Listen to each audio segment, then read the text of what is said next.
నాగ్పూర్ వేదికగా India England మధ్య మొదటి వన్డే ప్రారంభమైంది. ఈ మ్యాచ్ కోసం ఎంపిక చేసిన తుది జట్టులో విరాట్ కోహ్లీ లేకపోవడం అభిమానులను కొద్దిగా కలవరపెట్టింది. ఎందుకు కోహ్లీ లేడు అని అభిమానులు కొద్దిగా టెన్షన్ పడ్డారు. అయితే మోకాళ్ల నొప్పి కారణంగా కోహ్లీ తుది జట్టు నుండి తప్పుకున్నట్లు ఆ తర్వాత బీసీసీఐ అధికారిక ప్రకటన విడుదల చేసింది.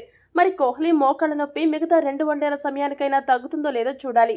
ఈ మ్యాచ్ ఫస్ట్ ఇన్నింగ్స్ హైలైట్స్ విషయానికి వస్తే టాస్ గెలిచిన ఇంగ్లాండ్ జట్టు మొదట బ్యాటింగ్ చేయాలని డిసైడ్ అయింది.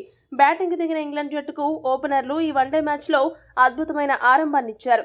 ఇద్దరూ కలిసి 75 పరుగుల భాగస్వామ్యాన్ని నెలకొల్పి రఫ్ ఆడించారు. ముఖ్యంగా ఫిలిప్ సాల్ట్ ఆకాశమే హద్దుగా చెలరేగిపోయాడు. వీరి దూకుడు చూశాక ఇండియాకు ఈ వన్డేలో కష్టాలు తప్పవేమో అనిపించింది. కానీ 26 బంతుల్లో 43 పరుగులు చేసిన ఫిలిప్ సాల్ట్ను శ్రేయస్ అయ్యర్, కేఎల్ రాహుల్ చక్కటి సమన్వయంతో రన్అట్ చేసి పెవిలియన్కు పంపారు. ఇలా మొదటి వికెట్ కోల్పోయిన ఇంగ్లాండ్ జట్టుకు హర్షిత్ రాణా 10వ ఓవర్లో డబుల్ స్ట్రోక్ ఇచ్చాడు. ఒకే ఓవర్లో ఓపెనర్ బెన్ డకెట్ను 32 పరుగుల వద్ద, హ్యారీ బ్రూక్స్ని 0 పరుగుల వద్ద డకౌట్ చేశాడు. బెన్ డకెట్ను అవుట్ చేయడంలో జైస్వాల్ పాత్ర గురించి ప్రత్యేకంగా చెప్పుకోవాలి.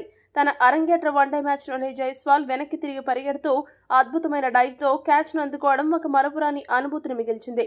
మ్యాచ్కే హైలైట్గా నిలిచింది. అలా ఇలాంటి పరిస్థితుల్లో జో రూట్, బట్లర్ ఇద్దరూ కలిసి ఇన్నింగ్స్ నిర్మించడానికి ప్రయత్నించారు. కానీ జడేజా అద్భుతమైన డెలివరీతో 19 పరుగుల వద్ద జో రూట్ను అవుట్ చేశాడు. అయితే టీ20లలో అదరగొట్టిన బట్లర్ ఈ మ్యాచ్ కీలక సమయంలో మరోసారి సూపర్ బ్యాటింగ్తో ఆకట్టుకుని అర్ధ సెంచరీని సాధించి ఇంగ్లాండ్ జట్టు కష్టాల నుండి బయటపడేశాడు. అతడికి మరో బ్యాటర్ జాకబ్ బెథెల్ చక్కటి సహకారం అందించాడు. 52 పరుగులు చేసిన తర్వాత బట్లర్ అక్షర్ పటేల్ బౌలింగ్లో అవుట్ అయ్యాడు. బట్లర్ అవుట్ అయ్యాక వచ్చిన భారీ హిట్టర్ లియామ్ లివింగ్స్టన్ను 5 పరుగుల వద్ద హర్షిత్ రాణా అవుట్ చేయడంతో చివర్లో ఇంగ్లాండ్ భారీ స్కోర్ చేయకుండా టీమిండియా బ్రేకులు వేయగలిగింది. ఇక టీ20లలో తన బ్యాటింగ్తో ఆకట్టుకున్న బైడాన్ కార్సెను 10 పరుగుల వద్ద షమీ క్లీన్ బౌల్ చేశాడు. ఒకవైపు వికెట్లు పడుతున్న జాకబ్ బెథెల్ మాత్రం మంచి బ్యాటింగ్తో ఇంగ్లాండ్ స్కోర్ను 200 దాటించడంలో కీలక పాత్ర పోషించాడు.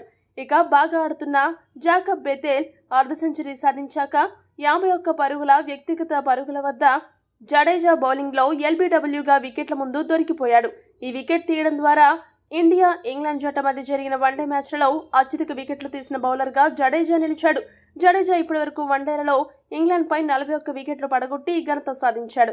ఇక ఇంగ్లాండ్ జట్టును 230 పరుగులలోపే ఆల్అౌట్ చేయవచ్చని అనుకుంటున్న తరుణంలో హార్దిక్ పాండ్యా వేసిన 44వ ఓవర్లో జోఫ్రా ఆర్చర్ 2 బౌండరీలు 1 సిక్సర్ బాది స్కోర్ బోర్డును పరుగులు పెట్టించాడు.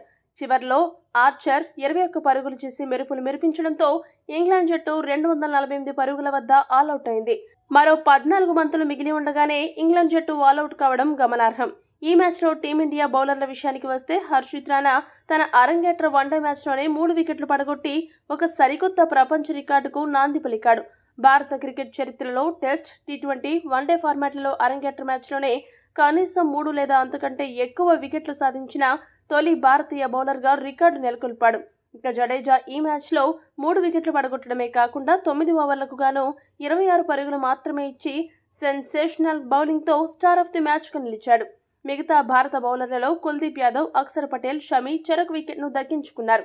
అలా టీమిండియా మొదటి ఇన్నింగ్స్లో మంచి ప్రదర్శనతో ఆకట్టుకుని ఇంగ్లాండ్ను కట్టడి చేసింది. ఈ వీడియో కనుక మీకు నచ్చినట్టయితే లైక్, షేర్, కామెంట్ చేయండి. మరిన్ని స్పోర్ట్స్ అప్డేట్స్ కోసం మా ఛానల్ను సబ్స్క్రైబ్ చేసుకోండి.